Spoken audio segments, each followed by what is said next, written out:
Ou encore, pourquoi annoncer que Jésus-Christ est le chemin, la vérité et la vie? Si certains chrétiens n'annoncent pas l'évangile, c'est probablement parce qu'ils ne se rendent pas compte de l'importance et de la nécessité d'une telle démarche. Alors aujourd'hui, j'aimerais partager avec vous quelques raisons pour lesquelles il est important, il est nécessaire, voire indispensable d'annoncer l'évangile. J'aimerais vous rappeler quelques raisons pour motiver ceux qui ne font pas encore cette œuvre, et j'aimerais nous encourager, tous ceux-là qui le font déjà, à persévérer. Alors, la première raison, nous annonçons l'évangile parce que c'est un ordre de Christ. Nous annonçons l'évangile parce que c'est un ordre de Christ. Nous annonçons l'évangile par obéissance au Maître, montrant ainsi notre amour pour lui. Dans Matthieu 28, versets 18 à 20, je pense que si vous êtes chrétien, vous devez connaître ce passage. Avant de remonter au ciel, Jésus dit à ses disciples, « Tout pouvoir m'a été donné dans le ciel et sur la terre. Allez, faites de toutes les nations des disciples, les baptisant au nom du Père, du Fils et du Saint-Esprit, et enseignez-leur à observer tout ce que je vous ai prescrit. Et voici, je suis avec vous tous les jours jusqu'à la fin du monde. » En fait, c'est la mission de l'Église. Faire des disciples.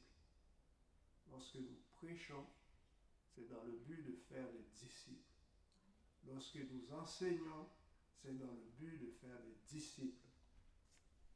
Remarquez que ces paroles de Jésus, eh bien, il les a dites à ses disciples peu de temps avant de prendre congé d'eux. Cela signifie donc que ce sont des recommandations importantes. Et si nous sommes de vrais disciples, nous devons donc prendre au sérieux cet ordre qu'il nous a laissé et le mettre en pratique. En effet, notre amour pour Dieu se montre par notre obéissance à sa parole. Dans Jean 14, verset 15, nous lisons, « Si vous m'aimez, c'est Jésus qui parle, si vous m'aimez, gardez mes commandements. » Quelques versets plus loin, au verset 21, toujours Jean 14, « Celui qui a mes commandements et qui les garde, eh bien, c'est celui-là qui m'aime. Et celui qui m'aime sera aimé de mon Père. Je l'aimerai et je me ferai connaître à lui. »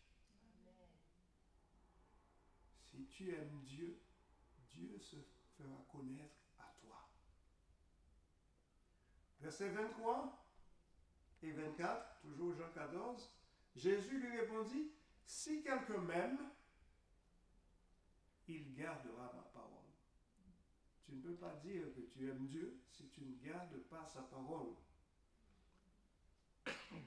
Oui, Jésus lui répondit, « Si quelqu'un m'aime, il gardera ma parole et mon Père l'aimera.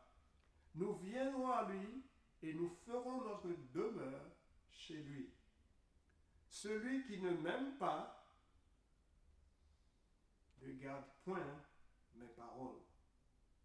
Et la parole que vous entendez, ce n'est pas de moi, mais du Père qui m'a envoyé. » Nous annonçons l'évangile parce que nous aimons Dieu, parce que nous voulons obéir à son commandement. Donc voilà la première raison pour laquelle nous annonçons l'évangile, parce que nous aimons Dieu. Nous annonçons l'évangile par amour pour notre prochain. montrant ainsi notre amour pour Dieu.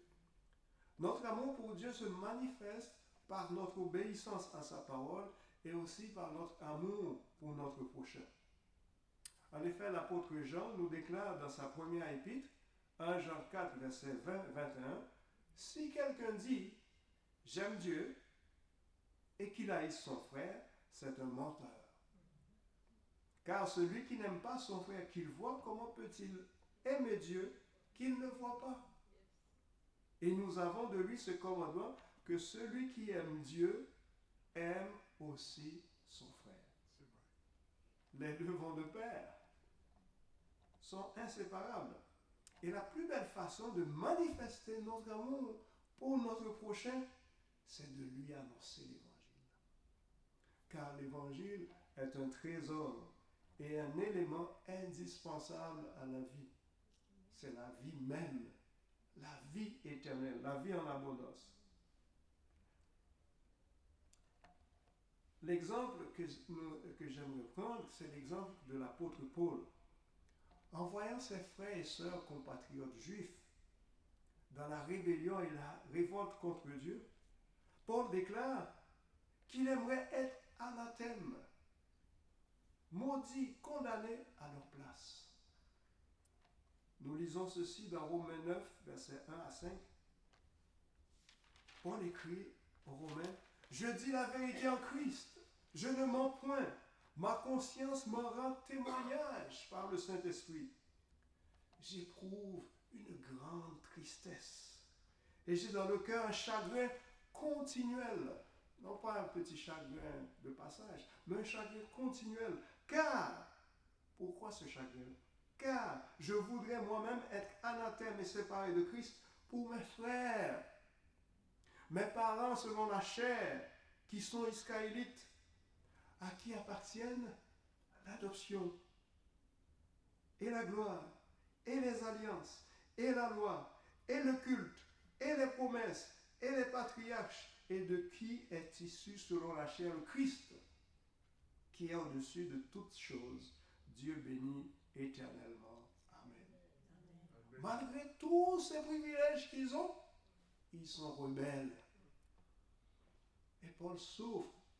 Il dit, j'aimerais tellement qu'ils reconnaissent Jésus comme le Messie, le Sauveur, celui qui a donné sa vie pour eux. Et cette expression de Paul est semblable à celle de Jésus dans Luc 13, verset 34-35, à propos de Jérusalem. Jérusalem, Jérusalem, qui tue les prophètes et qui lapide ceux qui te sont envoyés.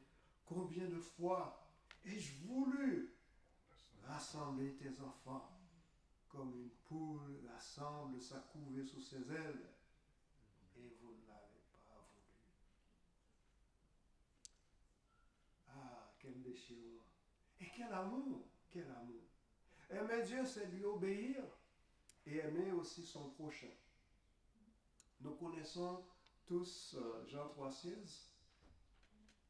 Je pense que vous pouvez le réciter par cœur. Car Dieu a tant aimé le monde qu'il a donné son Fils unique afin que quiconque croit en lui ne périsse point, mais qu'il ait la vie éternelle.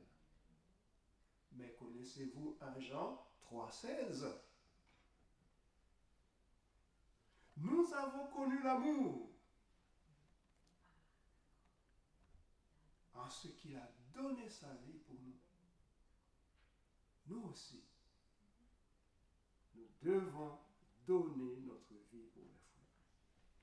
Nous avons connu l'amour en ce qu'il a donné. Vous voyez, à chaque fois, il a donné. En ce qu'il a donné sa vie pour nous. Nous aussi, nous devons donner notre vie pour les frères. Paul et les apôtres ont donné leur vie pour les frères en entreprenant de longs et périlleux voyages pour aller leur annoncer l'évangile. Lorsque nous lisons Actes des apôtres, nous voyons à chaque ville que Paul et les autres apôtres visitaient, le premier endroit où ils allaient, c'était à la synagogue pour annoncer annoncer l'évangile à leurs frères.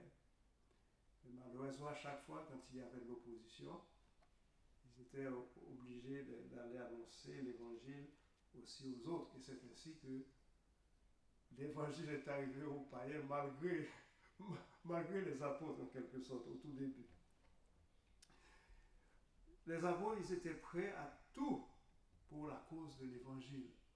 La prison, la flagellation, la lapidation, la privation de leurs biens, etc. Oui, nous annonçons l'évangile par amour pour Dieu, par amour pour notre prochain, par obéissance à la parole de Dieu. Deuxième raison pour laquelle nous annonçons l'évangile. Nous annonçons l'évangile parce qu'en dehors de Christ, il n'y a pas de salut. Il n'y a pas de salut.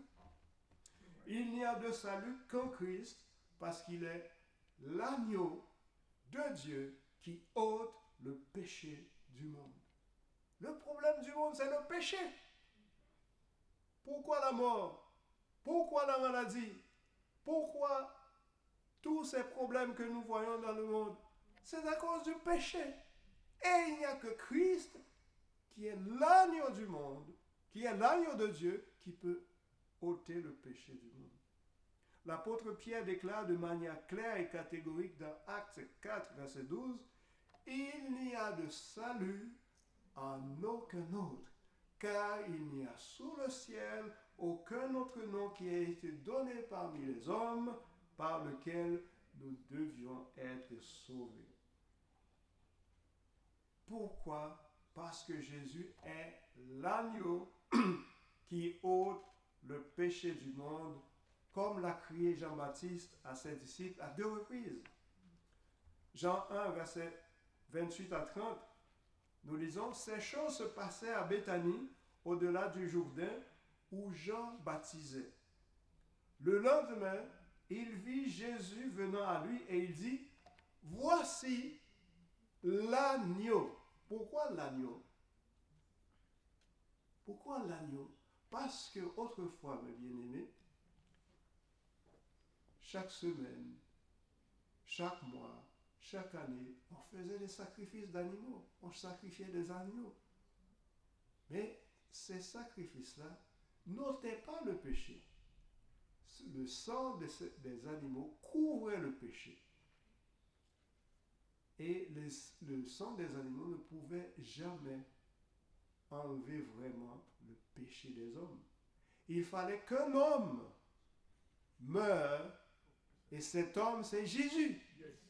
Et il fallait aussi qu'il soit sans péché, qu'il soit pur. Et c'est pour ça qu'il est l'agneau de Dieu. Amen. Qui ôte le péché du monde. Et Jésus dit, je ne suis pas venu abolir la loi, mais accomplir la loi. Donc il est venu accomplir ce sacrifice suprême. Donc tous les sacrifices de l'Ancien Testament, c'était préfiguration du sacrifice que Christ allait accomplir. Il est l'agneau de Dieu. Amen.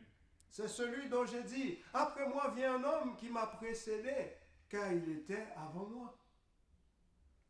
Et dans Jean 1, 35 à 37, le lendemain, Jean était encore là avec 2 de ses disciples. Et ayant regardé Jésus qui passait, il dit, voilà l'agneau de Dieu. Les 2 disciples l'entendirent prononcer ces paroles et ils suivirent Jésus. Jésus-Christ est le seul qui soit à même de mourir à notre place. Pour nous sauver de la colère et du jugement de Dieu. Et ensuite, qu'il a fait. Qui d'autre est mort à notre place? Et qui d'autre pouvait le faire? Lui seul était capable de mourir à notre place. Parce qu'il fallait un sacrifice pur, sans tache, irréprochable. Et Jésus est ce sacrifice. Vous voyez donc qu'il est nécessaire que les gens le sachent.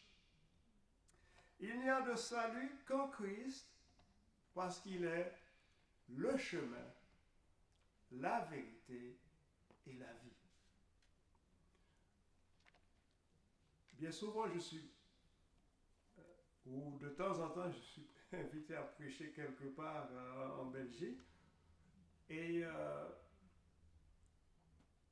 et donc, quand je dois prendre un chemin, une route que je ne connais pas, alors qu'est-ce que je fais? Je mets mon GPS et je suis attentif jusqu'à ce que j'atteigne vraiment l'autoroute, le chemin, pour que je sois un peu plus relax et que je mette la radio ou quelque chose d'autre pour écouter. Tant que je ne suis pas dans le chemin, je ne suis pas relax. Je n'ai pas la paix. Eh bien, spirituellement, c'est la même chose. Tant que tu ne connais pas Jésus, tu ne peux pas connaître la paix. Tant que tu n'es pas dans le chemin. Quand tu es égaré, tu es perdu, tu n'as pas la paix. Tu cherches ton chemin. Beaucoup de gens dans le monde cherchent leur chemin. Cherchent leur chemin dans la drogue. Cherchent leur chemin dans toutes sortes de choses. Et ils n'ont pas la paix. Et donc Jésus est le chemin. Le chemin qui mène à la destination, c'est-à-dire à Dieu. La vérité, la vie éternelle, c'est qu'ils te connaissent, toi, le seul vrai Dieu. Et Jésus, c'est ce chemin-là qui nous révèle qui est Dieu.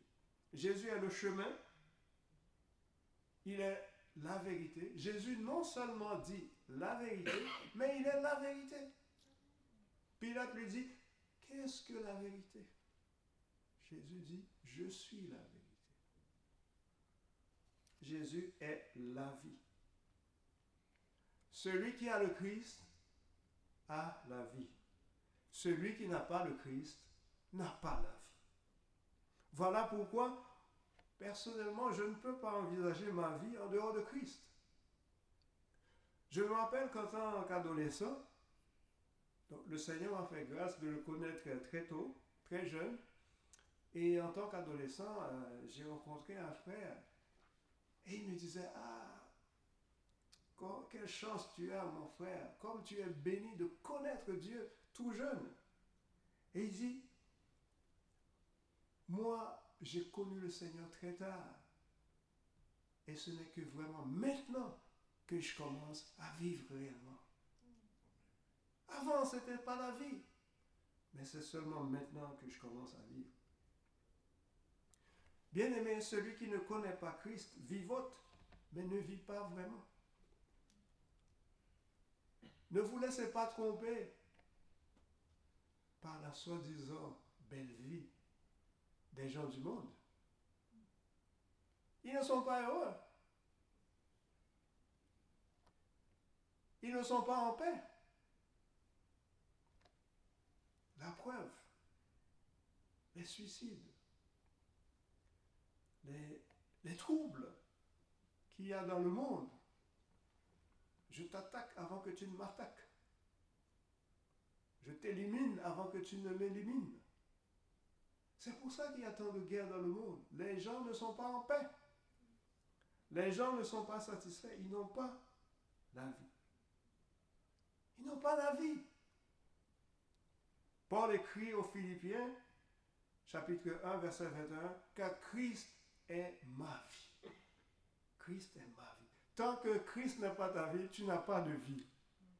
Tu n'as pas de vie. Jean 11, verset 25 à 26, Jésus dit à Marthe, je suis la résurrection et la vie.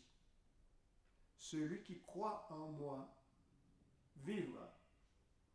Quand même il serait mort, et quiconque vit et croit en moi ne mourra jamais. Crois-tu cela? Alors, vous voyez pourquoi il est vraiment absolument nécessaire d'annoncer cet évangile.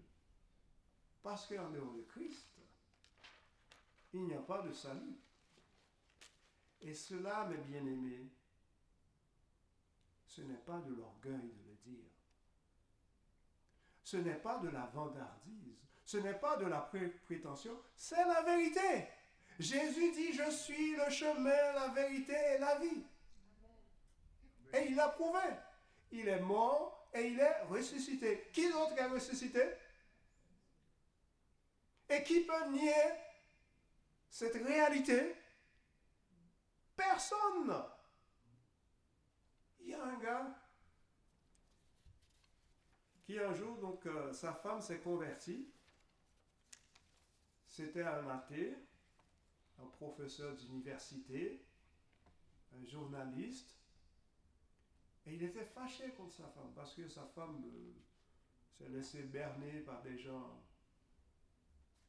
peut-être ignorants ou ignares. Et il disait, non, je vais prouver que ton christianisme là, ça ne vaut rien du tout, ou bien c'est de l'absurdité ou c'est de la bêtise. Et il a entrepris de faire des démarches pour prouver que Christ, que toutes ces histoires-là n'étaient pas vraies.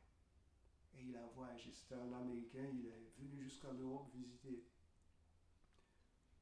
aller dans toutes les grandes bibliothèques pour faire des recherches, pour prouver que Christ n'a pas existé ou n'est pas ressuscité. Et dans toutes ces recherches, eh bien, il était parvenu à la conclusion inverse de ce qu'il pensait.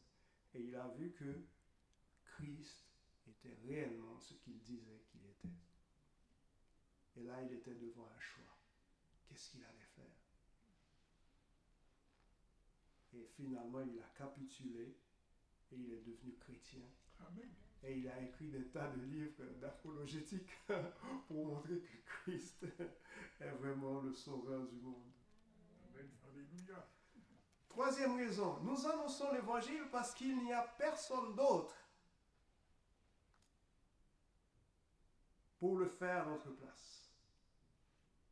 Nous annonçons l'évangile parce que Dieu n'a pas choisi les anges pour le faire à notre place. Les anges servent à beaucoup de choses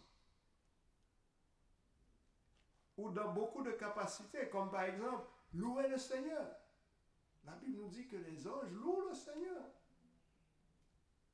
Peut-être même qu'ils nous accompagnent lorsque nous louons ici le Seigneur.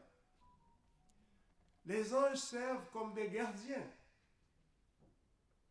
Ils servent comme des messagers dans des songes, des visions ou des apparitions, mais non pas pour annoncer l'Évangile. Nous avons cette histoire avec Philippe et l'eunuque éthiopien dans Acte 8, versets 26 à 40. Un ange du Seigneur s'adressant à Philippe lui dit, « Lève-toi et va du côté du Midi, sur le chemin qui descend de Jérusalem à Gaza, celui qui est désert. » Il se leva et partit, et voici un Éthiopien, un eunuque de ministre de Candace, reine d'Éthiopie et surintendant de tout cet trésor, venu à Jérusalem pour adorer. Ça retournait, assis sur son char, et lisait le prophète Ésaïe. L'Esprit dit à Philippe, « Avance et approche-toi de ce char. » Philippe accourut et entendit l'Éthiopien qui lisait le prophète Ésaïe. Et là, Philippe va expliquer à l'Éthiopien de quoi il s'agissait. L'Éthiopien était en train de lire Ésaïe 53. Et là, Philippe va lui expliquer qu'il s'agissait de Jésus, qui est venu, qui est mort, qui a donné sa vie. Et là, l'Éthiopien va connaître Christ. Dieu envoie son ange pour dire à Philippe d'aller annoncer l'évangile. Donc il a dit, un ange du Seigneur s'adressant à Philippe et lui dit, lève-toi. Dieu n'a pas envoyé l'ange parler à l'Éthiopien, mais Dieu a envoyé l'ange vers Philippe pour que Philippe aille annoncer l'évangile. Amen. On voit l'autre exemple avec l'histoire de Simon-Pierre et Corneille, le centenier romain, dans Acte 10, versets 1 à 8. Il y avait à Césarée un homme nommé Corneille, centenier dans la côte dite italienne. Cet homme était pieux et craignait Dieu avec toute sa maison. Il faisait beaucoup d'aumônes au peuple et priait Dieu continuellement. Vers la 9e heure du jour, il vit clairement dans une vision un ange de Dieu qui entra chez lui et lui dit « Corneille !» Le regard fixé sur lui et saisi d'effroi, il répondit « Qu'est-ce, Seigneur ?» Et l'ange lui dit « Tes prières et tes aumônes sont montées devant Dieu. » Et il s'en est souvenu. Envoie maintenant des hommes à Jopé et fais venir Simon, surnommé Pierre. Il est logé chez un certain Simon Corroyeur, dont la maison est près de la mer. Là encore, Dieu envoie un ange pour dire à Corneille, j'ai entendu ta prière, ou tes prières, j'ai vu tes aumônes. Maintenant, envoie à une délégation chercher Simon, et Simon va te dire comment être sauvé. Et Simon-Pierre ira, même si au départ, malgré lui, annoncer l'évangile, c'est des païens, parce qu'à l'époque, les Juifs n'avaient pas de relation vraiment avec les non-Juifs. Ils ne pouvaient pas pénétrer dans une maison non-juive. Et Dieu a dû s'y prendre par 3 visions pour convaincre Pierre pour y aller. Et Pierre est allé, il a prêché l'évangile. Le Saint-Esprit est tombé sur les auditeurs et que des choses extraordinaires se sont passées et ils étaient sauvés. Et après, on sait que Pierre devra s'expliquer aux autres pourquoi est-ce qu'il est entré chez des païens, etc. Donc, pour revenir au point essentiel, c'est pour dire que Dieu n'utilise pas les anges pour annoncer l'évangile, mais utilise des hommes. Dieu envoie ses gens, Dieu envoie son ange pour dire à Philippe, va prêcher l'évangile à l'Éthiopie. Dieu dit à Corneille, envoie une délégation chercher Simon-Pierre qui t'expliquera l'évangile. Nous annonçons l'évangile parce que nous sommes ouvriers avec Dieu. L'apôtre Paul écrit aux Corinthiens dans 1 Corinthiens 3, 6, 9, j'ai planté, Apollos a arrosé, mais Dieu a fait croître. Verset 9, car nous sommes ouvriers avec Dieu, vous êtes le champ de Dieu, l'édifice de Dieu. Mes bien-aimés, quelle grâce, quel privilège et quel honneur de travailler non seulement pour Dieu, mais avec Dieu. Le travail que nous faisons pour Dieu, nous ne le faisons pas seuls, mais nous le faisons avec Dieu. Alléluia. Amen. Nous sommes ouvriers avec Dieu. C'est pour cela que nous ne pouvons pas faire le travail de Dieu n'importe comment. Nous faisons le travail de Dieu avec Dieu. Et nous devons marcher en diapason avec le Seigneur. Dans Matthieu, il est écrit, prenez mon joug sur vous, car mon joug est doux et mon fardeau léger. Mon joug est doux. Pourquoi est-ce que Jésus dit, prenez mon joug? Vous savez, peut-être qu'avez-vous vu ça à la télévision ou dans des livres. Donc les bœufs, les vaches, lorsqu'ils travaillent le champ, donc ils étaient, comment est-ce qu'on disait? Ils étaient avec eux, ils travaillaient ensemble. En fait, ils étaient attachés à un joug, un attelage. Et puis, qu'est-ce qui se passe lorsque ces 2 bœufs-là labourent, travaillent le champ ensemble?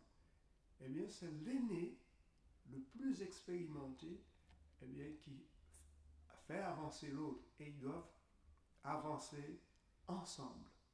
Et dans le travail de Dieu, c'est la même chose. Nous avons le joug de Christ avec nous. Nous avançons ensemble. Pas plus vite, pas plus lentement que lui, mais nous marchons en diapason avec lui. Donc nous sommes ouvriers avec Dieu.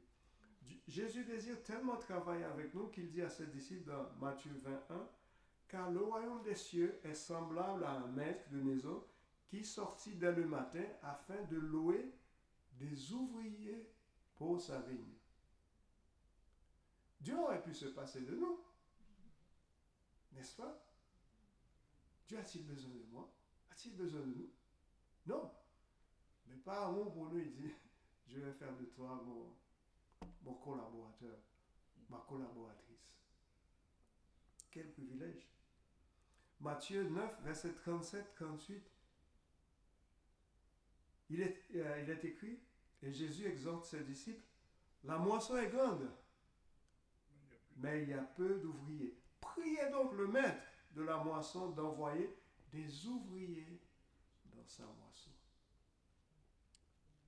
Dieu nous utilise comme ses co-ouvriers. Co-ouvriers.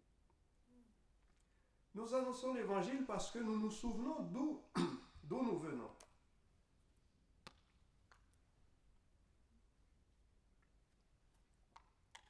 Il y avait un jeune homme âgé de 15 ans qui était passionné des grands auteurs parce qu'il était à la recherche de la vérité. Régulièrement, il empruntait des livres de la bibliothèque de son école pour assouvir sa soif de vérité. Puis un jour, un groupe de chrétiens nommé les Gédéons est passé dans son école et lui a offert un petit Nouveau Testament. Et là, il a découvert la véritable histoire de Jésus-Christ. Il était émerveillé par la splendeur de ce qu'il découvrait. La Bible contenait toute la vérité qu'il cherchait. Les grands auteurs qu'il lisait étaient très loin d'atteindre l'exactitude et la magnificence de la lumière qu'il trouvait dans la Bible. Tout ce que ces grands auteurs disaient de beau était en fait soit inspiré de la Bible ou carrément copié de la Bible. Alors le jeune homme s'est demandé pourquoi est-ce que personne ne lui avait fait découvrir cette vérité auparavant. Pourtant, il allait sans faille tous les dimanches à la messe. Jamais quelqu'un ne lui avait parlé comme cela de Jésus-Christ. Alors il s'est dit, dorénavant, je veux faire connaître cette vérité partout et à tout le monde. Au même moment, il a réalisé que s'il devait entreprendre une telle démarche, il fallait qu'il soit formé. Toujours au même moment, il a reçu de manière mystérieuse cette conviction inébranlable qu'il devait aller se former ni dans son pays natal, ni aux États-Unis, mais ailleurs. Et au moment où il a terminé ses études secondaires, malgré l'opposition de toute sa famille, Dieu lui a ouvert les portes pour venir étudier en Belgique. Voilà le témoignage de votre serviteur. Nous annonçons l'évangile parce que nous savons, parce que nous nous souvenons d'où nous sommes venus. Et comme le Seigneur nous a sauvés, nous voulons aussi que les autres soient sauvés. En conclusion, mes bien-aimés, pourquoi n'annonçons-nous pas l'évangile? Par peur et par honte? Mais l'évangile est une puissance. Romains 1, verset 16, car je n'ai point honte de l'évangile. C'est une puissance de Dieu pour le salut de quiconque croit, du juif premièrement, puis du grec. Et Paul écrit à son fils spirituel Timothée, 2 Timothée 1, 7, car ce n'est pas un esprit de timidité que Dieu nous a donné, mais un esprit de force, d'amour et de sagesse. C'est-à-dire cette force, cet amour, cette sagesse, et bien tout cela nous vient de cet esprit qui nous accompagne. Hein, nous sommes attachés à Dieu. Dans Matthieu 10, 32, 33, Jésus met en garde ceux qui ont honte de le confesser devant les hommes. C'est pourquoi, quiconque me confesse devant les hommes, je le confesserai aussi devant mon Père qui est dans les cieux. Mais quiconque me reniera devant les hommes, je le renierai aussi devant mon Père qui est dans les cieux. Autrement dit, si tu as honte de dire que tu es chrétien aujourd'hui, que c'est comme si tu ne connaissais pas Dieu, eh bien, à la fin des temps, Dieu dira qu'il ne te connaît pas non. Mais si tu as été fidèle à être un témoin de Christ sur la terre, à la fin des temps, notre Dieu, Jésus sera fier de dire, voilà mon serviteur fidèle. Il a été fidèle dans les bons, dans les mauvais temps. Il a accepté pour moi les persécutions, les calomnies, les médisances. Il a persévéré jusqu'au bout. Et ce sera quelque chose d'extraordinaire. Et l'apôtre Paul nous dit, encore en comparaison à la gloire à venir, que sont les souffrances d'aujourd'hui? Rien, mes bien-aimés. Imaginez la gloire éternelle. Ce n'est pas la gloire d'un jour, mes bien-aimés. Ni d'une semaine, ni d'un mois, ni d'une année, mais la gloire éternelle. La gloire, c'est quelque chose que nous ne pouvons même pas imaginer. Qu'est-ce que la vie sur terre? La vie sur terre, c'est quoi? Quelques semaines, quelques mois, quelques années. On peut vivre jusqu'à 100 ans, peut-être jusqu'à 120 et des. Et puis c'est tout. Mais ça passe tellement vite. Mais l'éternité, il n'y a pas de fin. Hein? Il n'y a pas de fin. Vous savez, quand les gens se marient, il y a beaucoup de préparation. Hein? Beaucoup de préparation. Surtout les femmes, il y a des préparations. On peut passer une année à préparer un mariage, hein? Ou même des années même. Et j'ai vu une petite vidéo de Mohamed Ali qui racontait, il disait, il y a l'éternité à préparer et les gens ne préparent pas l'éternité. Hein? On peut préparer un mariage, on peut préparer une fête, etc. On passe des heures, des mois, hein, à préparer. Et on a l'éternité, on ne prépare pas. On ne prépare pas. Et donc, nous ne devons pas avoir peur d'annoncer l'évangile parce qu'il y a l'éternité en perspective. Et ça, c'est quelque chose. Alors, ni peur, ni honte. Nous n'annonçons pas l'évangile peut-être par peur de l'échec. Mais bien aimé, le Seigneur ne nous demande pas de convertir les gens, mais de leur témoigner son amour et ses projets pour eux. Rappelez-vous le passage que nous avons lu tout à l'heure, lorsque Paul écrit, il dit, j'ai planté, Apollos a arrosé. Et qui est-ce qui fait croître? C'est Dieu. C'est Dieu. C'est la même chose dans le naturel. L'agriculteur, bien sûr qu'il doit labourer le champ. Bien sûr qu'il doit semer. Bien sûr qu'il doit faire tout ce qu'il doit faire. Mais après, qu'est-ce qui fait pousser? Qu'est-ce qui fait germer? C'est le Seigneur. C'est Dieu. Qui est-ce qui donne la pluie? C'est Dieu. Nous sommes co-ouvriers avec Dieu. Nous, notre tâche, c'est de semer, c'est de témoigner, et c'est le Seigneur qui convainc les cœurs de péché, de justice et de jugement. Mais si nous n'annonçons pas, comment pourront-ils être convaincus de justice, de péché et de jugement? Vous voyez cette association entre l'humain et le divin?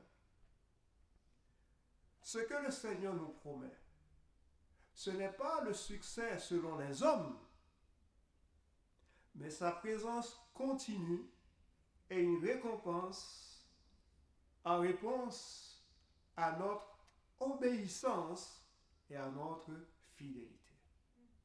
Je répète, ce que le Seigneur nous promet, ce n'est pas le succès selon les hommes, parce que ce que les hommes considèrent comme succès, peut-être que c'est un échec. Et ce que nous considérons comme un échec, c'est peut-être un succès devant Dieu. Donc ce que Dieu considère, ce que Dieu nous promet, c'est sa présence continue et une récompense en réponse à notre obéissance et à notre fidélité. Donc le passage que nous avons lu, Matthieu 28, 20, Jésus nous dit, « Et voici, je suis avec vous tous les jours jusqu'à la fin du monde. » C'est ça sa promesse. « Je suis avec vous tous les jours jusqu'à la fin du monde. » Il n'a pas dit que vous auriez 1000 âmes, 10 000 âmes, etc. Il n'a jamais promis cela. Et dans sa parabole des talents, en Matthieu 25, 21, il révèle, son maître lui dit, « C'est bien, bon et fidèle serviteur.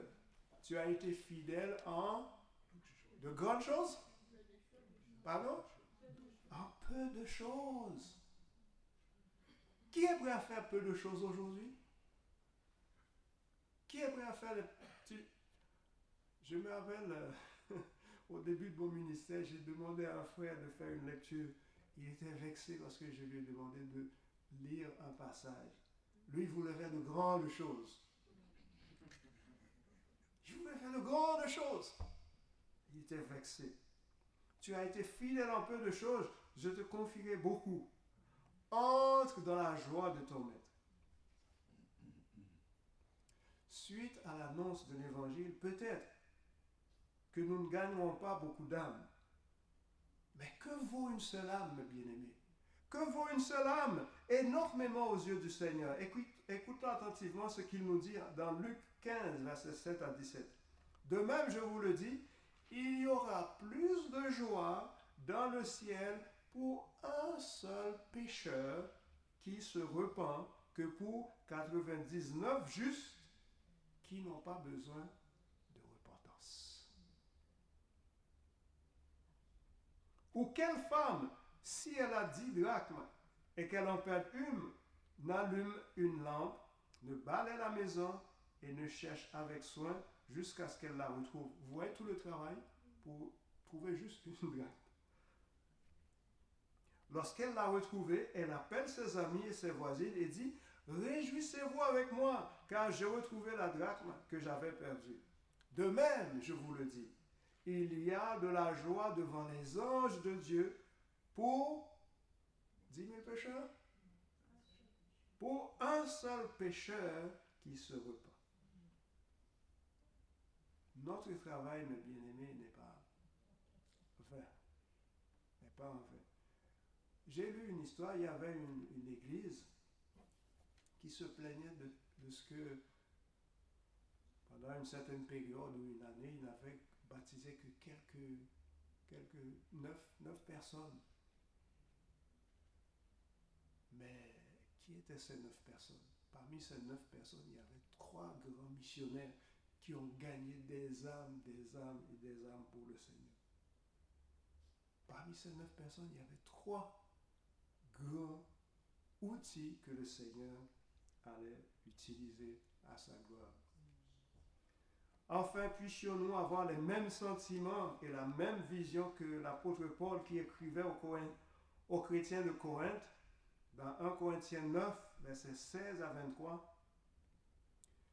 « Si j'annonce l'évangile, ce n'est pas pour moi un sujet de gloire, car la nécessité m'en est imposée. Et malheur à moi, si je n'annonce pas l'évangile. Si je le fais de bon cœur, j'en ai la récompense.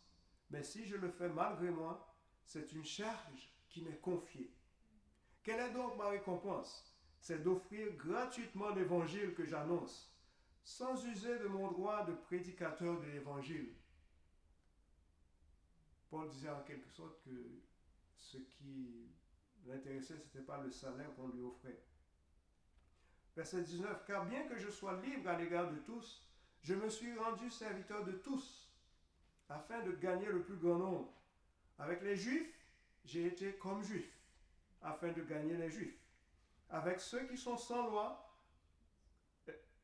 avec ceux qui sont sous la loi, comme sous la loi, quoique je ne serai pas moi-même sous la loi, afin de gagner ceux qui sont sous la loi. Avec ceux qui sont sans loi, comme sans loi, quoique je ne sois point sans la loi de Dieu, étant sous la loi de Christ, afin de gagner ceux qui sont sans loi. J'ai été faible avec les faibles, afin de gagner les faibles. Je me suis fait tout à tous, afin de gagner de toute manière quelques-uns.